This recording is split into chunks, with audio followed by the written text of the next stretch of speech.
Hello, everyone. Quick question to begin today's video.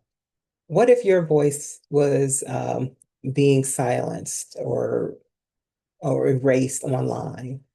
No warning, no explanation, just you put content out there and it's being silenced. Well, in today's episode 3, we're going to be talking about something that isn't just happening to me, but I think it's happening to many other people, not only in the US, but throughout the world. And it's called like digital blacklisting, basically being blackballed online. So what is digital blacklisting? So this is Danielle Spencer's definition. That digital blacklisting is when you're being censored by various individuals or organizations who do not want your voice heard. So what happens is that your content, your profile, your presence is intentionally suppressed on social media platforms or even any platform. And this typically happens without your knowledge or definitely without your consent. And so this isn't like the censorship that we kind of read about. It's using technology. So it's using algorithms to suppress your voice. There's another term called shadow banning or flagging your content so that your voice is being silenced. And this is something, like I said, it's unique to our current age because it's using technology to silence people instead of like back in the day, it was done using other methods. Today, it's using technology. So, typically, what are the techniques that are used when you try to digitally blacklist someone? Um, my belief, it is using algorithms. So you take algorithms using mathematics and you suppress that person's content so that it um, won't show up on other people's feeds. So, for example, Um, if you have a video, you put it out there, and before it might have gotten thousands of views, you'll notice then it'll start going down. You might get 100, you might get 20, you might get 30.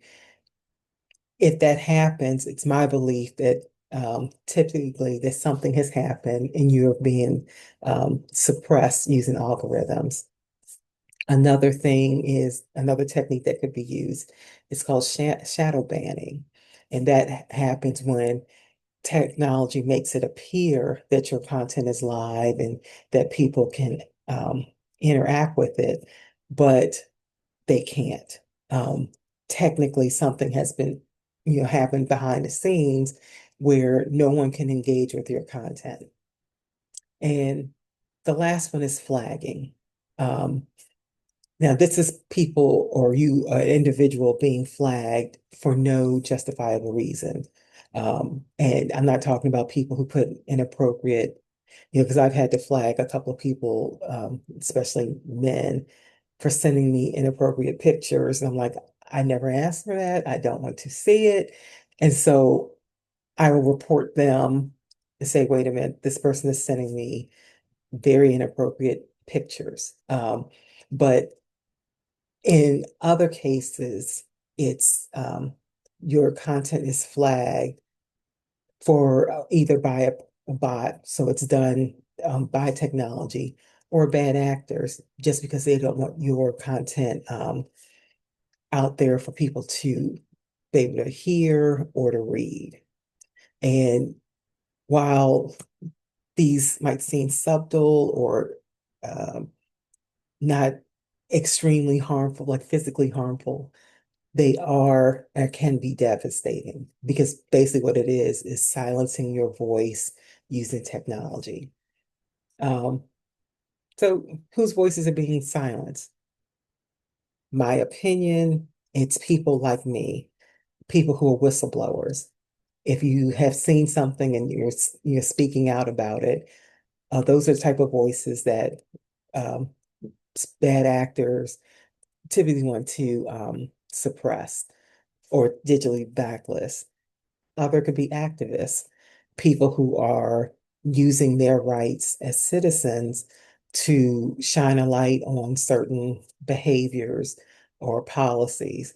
Well, if that is not unwanted by a group of individuals, especially if they're in positions of power, this is a tool that can be used to suppress those voices.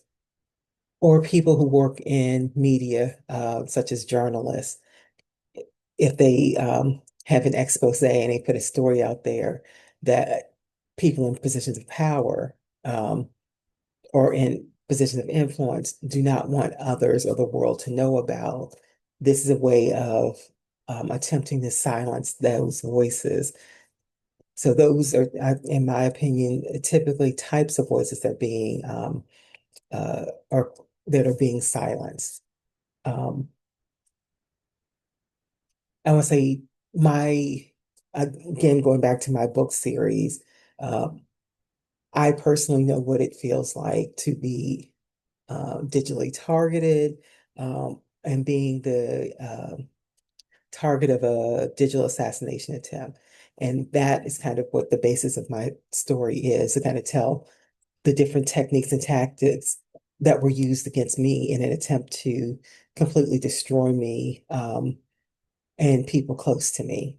And I want to say one of the current examples is that on social media now, I have noticed that, especially on the social media platform of LinkedIn, that it appears that my content is being suppressed. Um, Maybe a month ago, I was getting thousands and thousands of views. I had one post that had well over 40,000 views. Now I can barely even be, I would say get more than 100. And most instances, it's somewhere between 30, 20 and 30. So to me, to go from thousands of views down to less than 100, in my opinion, that means that my voice, I'm being digitally blacklisted and that my voice is being silenced. So what is, for this particular video, what is my CTA or call to action? I kind of want, what can we do? Me personally, I don't believe this is just my fight. I think this is a fight for everyone, especially within the United States. Um, it is my belief that we have a constitutional right to be able to speak. And it might be uncomfortable to some people, and we might not always care what care or think someone's opinion is valid, but they do have a right to um, and should have a right to be able to voice it without them being censored, especially when it comes to adults. Most of us, if you're an adult, we should be able to have the free will or the freedom to decide what voices we want to hear and what voices we don't want to hear. I think that should be a choice for people. So, what I think that we can do for people who might be being digitally blacklisted, you can follow and share their content. If they're uh, you doing that part will help uh, bring attention to what the content and what they're saying. Um, Speak out when you notice that something like that is happening, whether it's happening to you or someone else. And you don't have to, try to get on the news media or anything, but do make your voice heard. Um, if we get to that point where their legislation is brought out that tries to, mitigate digital blacklisting, support that legislation, or even reach out to, local and state legislators, or even federal, and say that we might need to address this phenomenon through the law. And lastly, support books like mine, like the Digital Assassins book series, and others where whistleblowers are telling what they have seen, and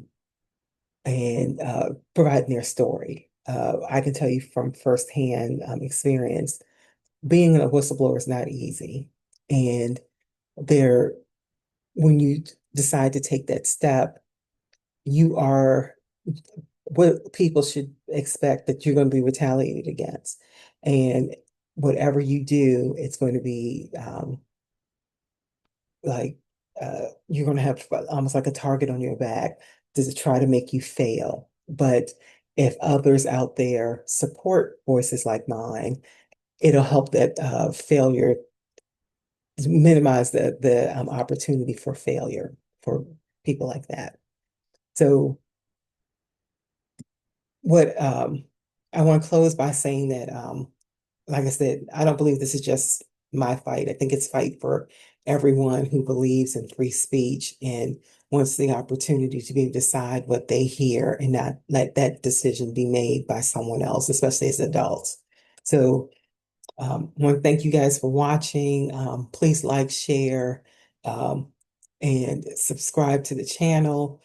Share this video with others who might have experienced digital blacklisting or um, know someone who have, and comment below if you know someone or if you've experienced it or you know someone who has. And please feel free to comment below and provide your experience. Let's keep this conversation alive because I don't think it's just going to stop here.